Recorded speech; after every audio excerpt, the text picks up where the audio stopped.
Working from home is the new normal for many of us.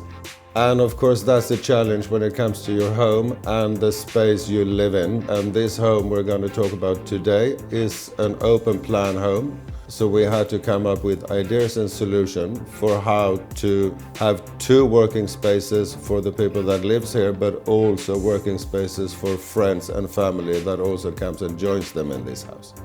One lesson I want you to take away with you from this home is to divide an open space into different zones so you can have different activities in the same kind of room.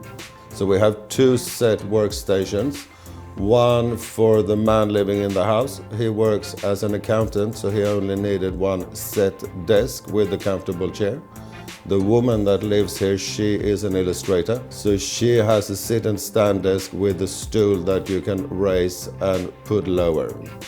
And more areas in this home that we wanted to include was, of course, a comfortable living area, both for themselves to hang out and also to have easy coffee breaks when a lot of people are working together.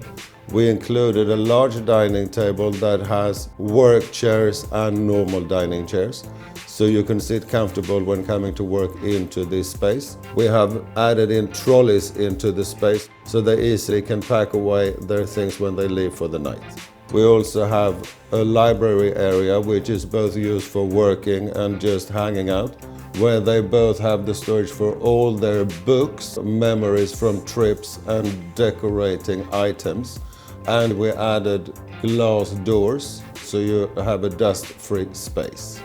And if it's possible, I do recommend to have a space in your home, especially then the bedroom, to be completely computer and telephone free, to be able to relax, hang out and sleep really well.